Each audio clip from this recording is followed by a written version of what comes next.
Okay, gagawa ako ngayon ng super basic tutorial how to vector Excel. Ito reference ko.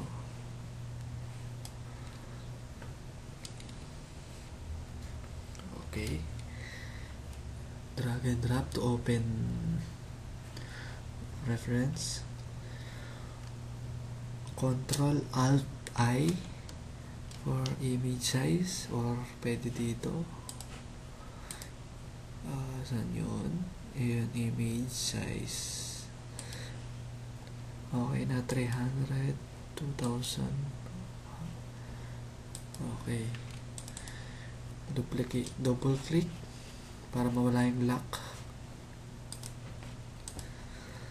Then, duplicate ko lang to for backup. Then, gawa ako ng background. Ito. Rectangle tool.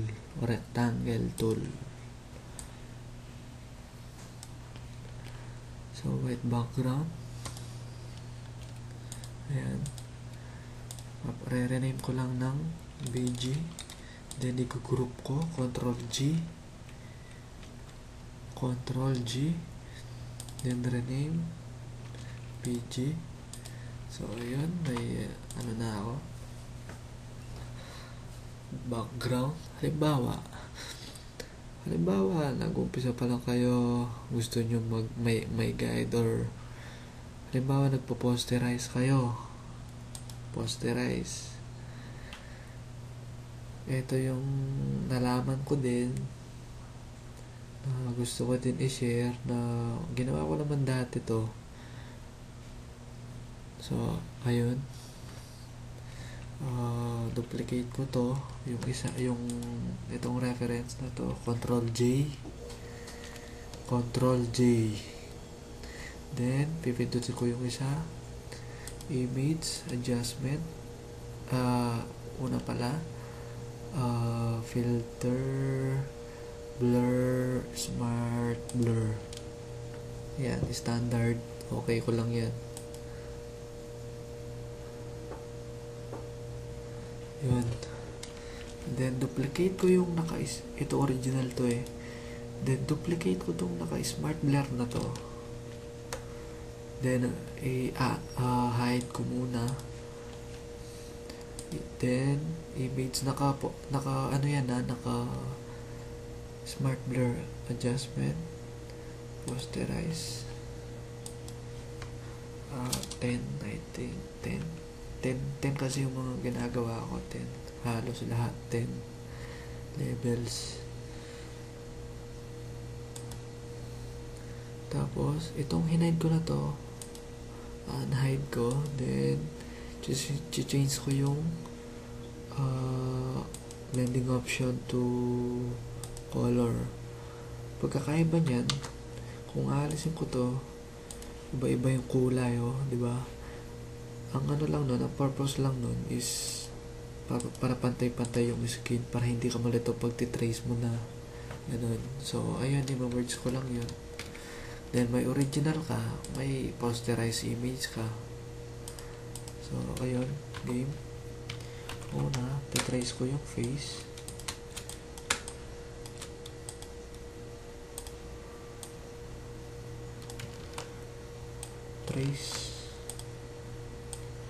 Trace lang.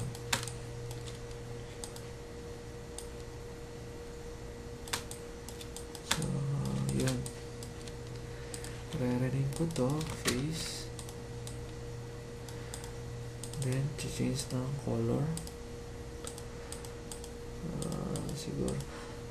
Kasi ako, kapag gumagawa ako ng realism na Excel, dark ako nag-uumpisa. Dark base color, dark agad. Ganyan, dark. Yung iba naman kasi, depende kasi sa inyo yan. Kung gusto nyo light, tapos papatungan nyo ng dark. Tapos kung dark naman, papatungan nyo ng light. Diba? Ito naman yung sa dark. Sasample ako ng sa dark. Yan, siguro, yan, ganyan pagka-dark. Yan. Control G ko ulit. Face. Then, gagawa ko sa hair.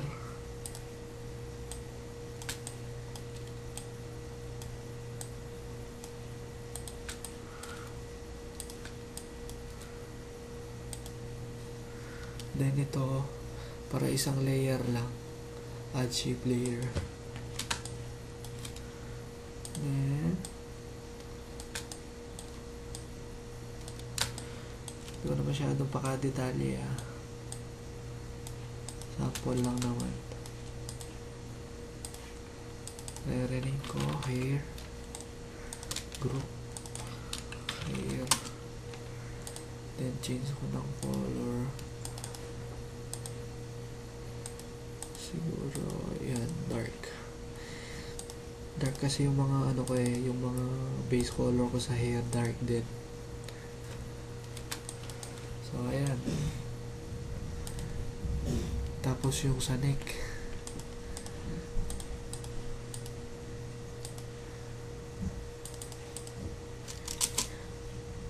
ida-dark ko muna to para mahalata yung neck, para makita yan, dark ko muna pagsamantala, pero same color din siya sa face.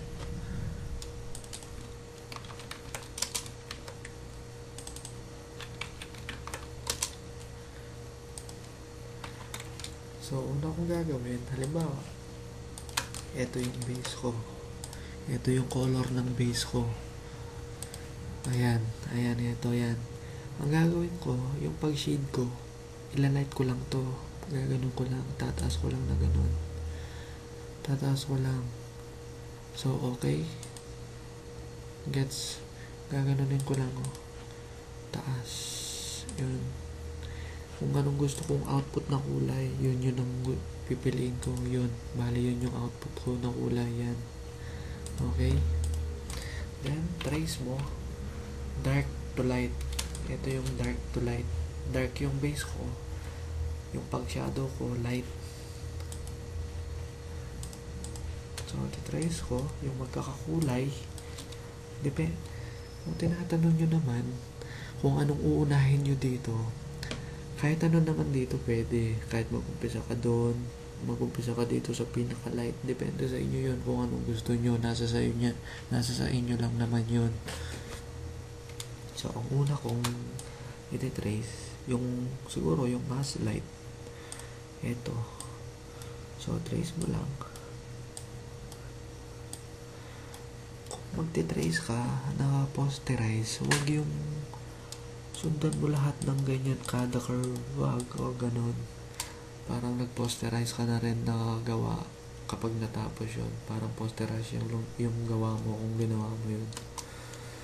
So, kailangan, yung smooth siya.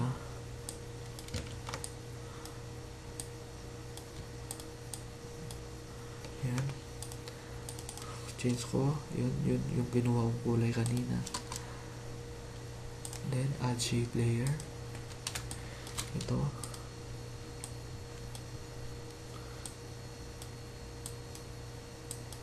Yan. Then, i-clip ko. Control Alt G. Yan, para lumitaw yun. Para pumasok siya sa layer na to.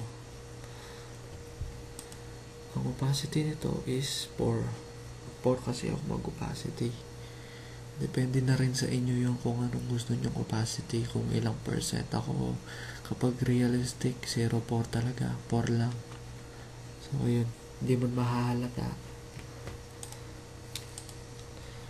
So, tuloy lang. Yung isa naman,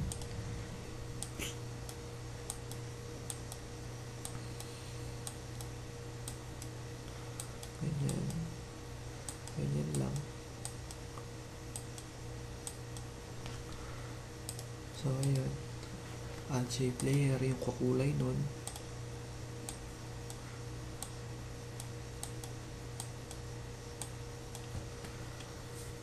Then, ito siguro, kukunin ko na to.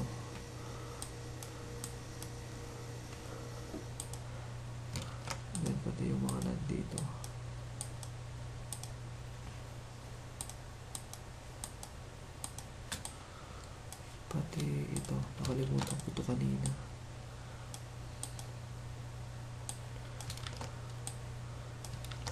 Oops. Ayan. So, for opacity ulit. Then, yung next, halimbawa, natapos nyo na lahat i-trace yan. Yun yung mga ano, ito, halimbawa, nandito na kayo sa pinakahuling ano,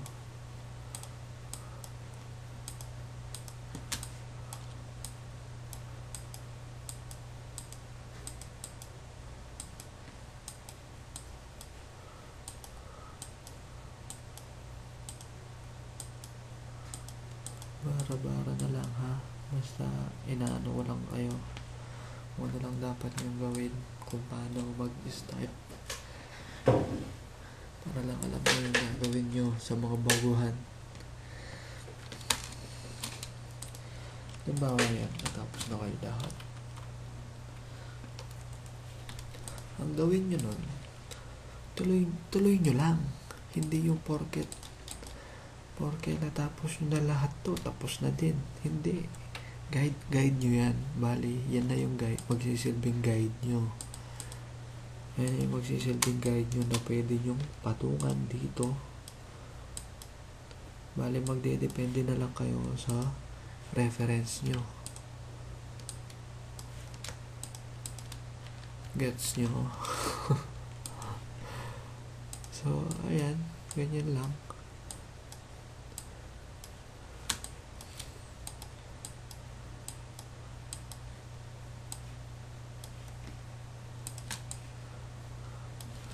So, ayun, diba? Then, tuloy nyo lang. Halimbawa, na napalight nyo na yan.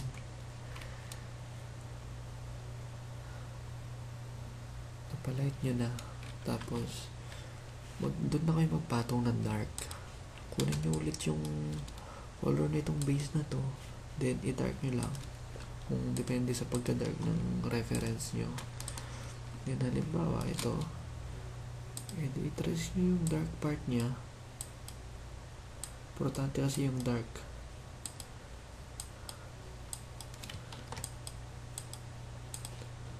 Ayan.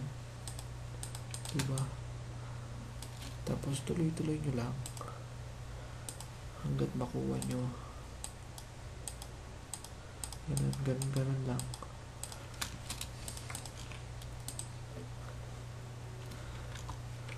Ito yung sa posterized guide para makita nyo yung ano niya.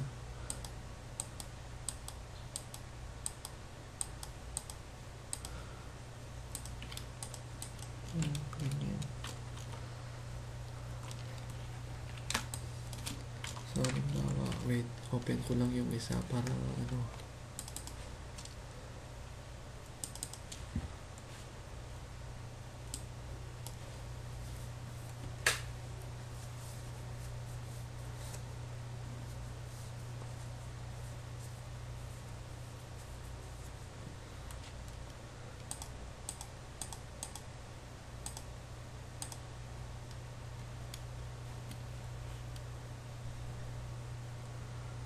Ayan, ito yung ginagawa ko sa ngayon. Ito yung face na walang ito.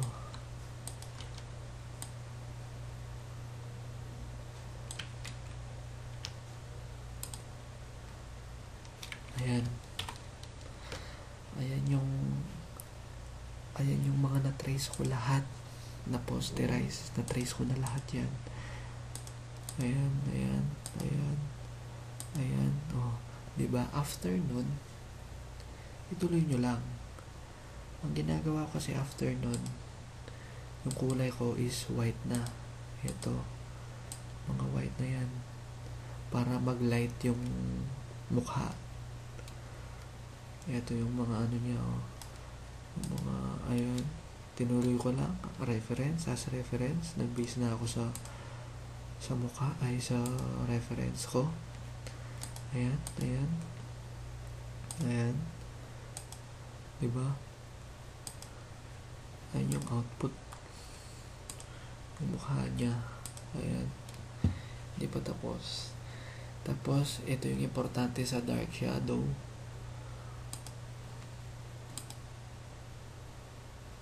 Ayan.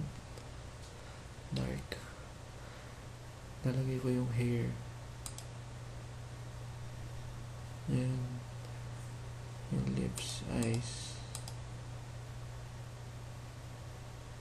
Ayan. Baga, after nyong tinrace yung posterize, tuloy nyo pa rin hanggat makuha nyo yung magandang output. Ganun lang din, ganun lang.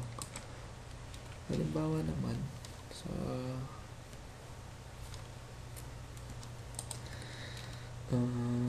light, halimbawa light naman yung ano nyo, yung base nyo. Yan, ganyan na. Ang ano nyo dun, dark naman yung pag-shade nyo, dark. Halimbawa, masking. Ganyan.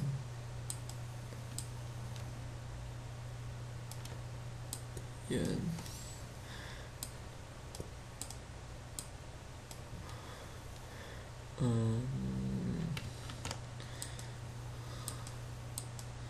Yan.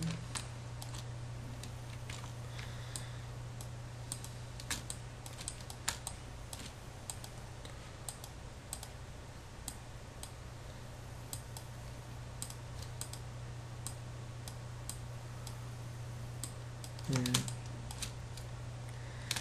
Kumbaga, titignan nyo lang kung nasaan yung dark. Lagi. Kung nasaan yung light, kung nasaan yung dark.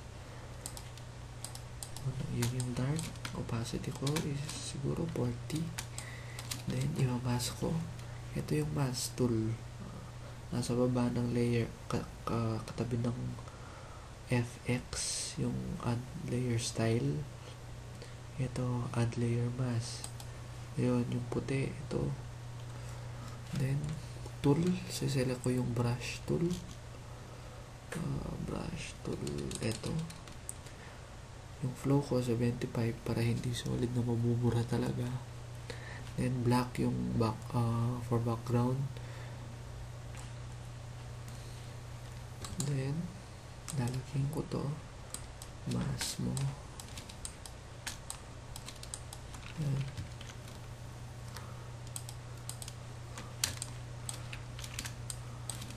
Pindutin mo lang to. Then, mask. Yan. Then, add ka na naman ulit. Same ano lang. Same process lang.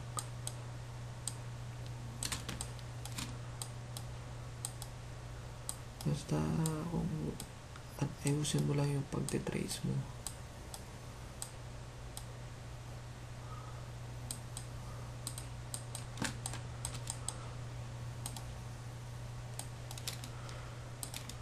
Opacity 40.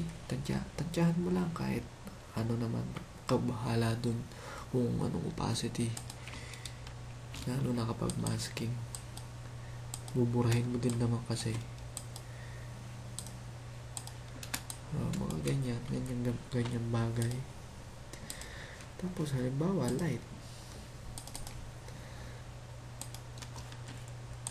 kunin mo lang kulay, then mag light ka, o kung anong gusto mong kulay na gusto mong i-blend sa mukha niya, then patungan mo ng ganyan.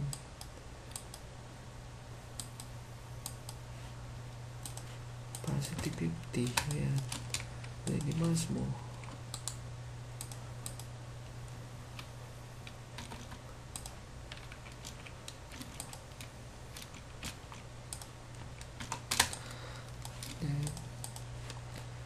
Dark ulit sa ano niya, sa ilong.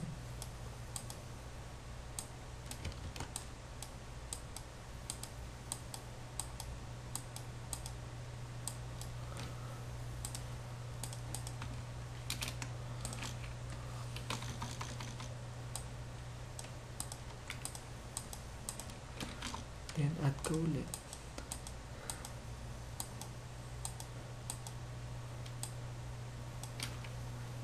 Then, mag-layer mask, brush tool. Ayan. Mga ganun lang. Tapos kung gusto mo, light mo na naman. Trace mo tong ilong.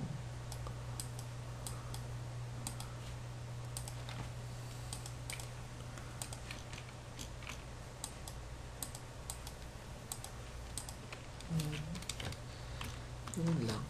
Ganun yung sa masking. Ganun din yung sa light. Ganun. Yung light na agad yung ano nyo, yung base nyo, tapos dark yung ano nyo. Basta bahala kayo kung anong gusto nyo. Mga ganun basic ano na.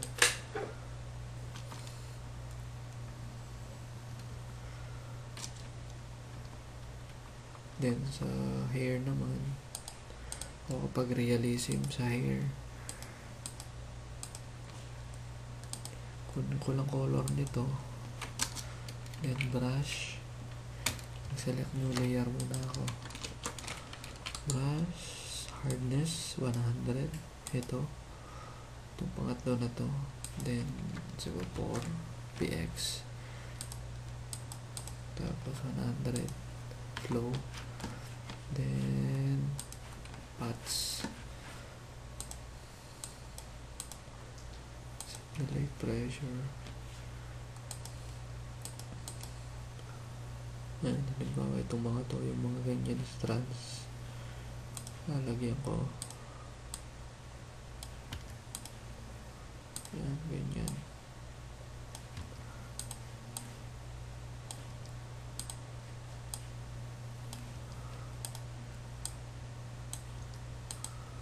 Yan, diba? Ganyan. Ayun, ganun lang naman yung basic na ano. Basta kapag na-trace nyo na lahat nung sa posterize, tuloy nyo pa rin hanggat makuha nyo yung magandang output, diba? Yung magandang kalabasan ng gawa nyo.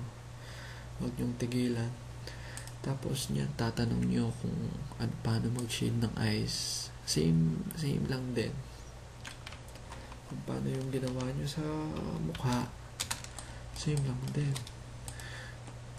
Trace mo lang din to. Diba? Ayan.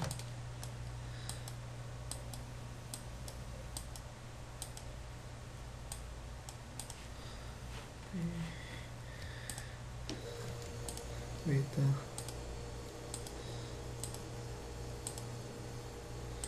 kakopy ko lang to, nakapat kasi.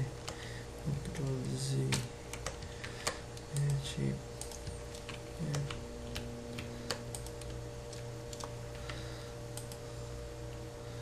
Halimbawa,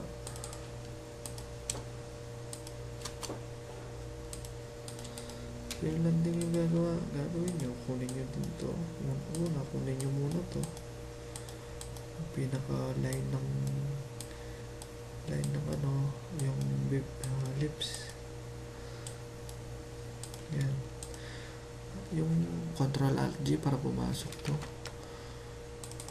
Then dark. Then light. Kunin nyo tong color nya, then nilalight nyo lang. Then trace nyo ulit. Trace nyo lang din. Ganyan. Opacity nyo. Or ikaw, nasa sa inyo na yung kung anong opacity nyo. Basta ako, 4 yung sa akin. O diba, para gusto nyo makita nyo na agad na yan. Then, ganun. Ganyan lang.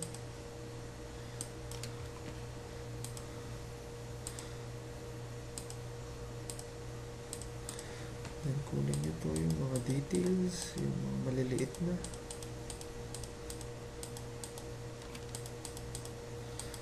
Yan. Yung mga ganyan. Ganun lang. Same process lang din. Ganun lang naman. Kasimple.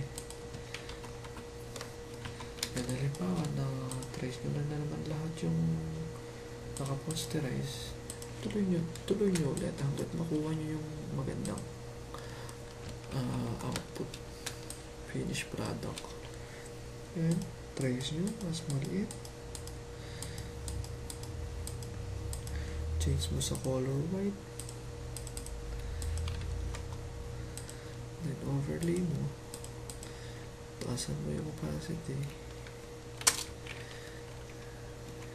then i-mask mo na lang 75. Ganyan, mga ganyang bagay, galawan yan, yan, mga ganyan lang, same ano lang din. Ayun, salamat, sana may natutunan kayo.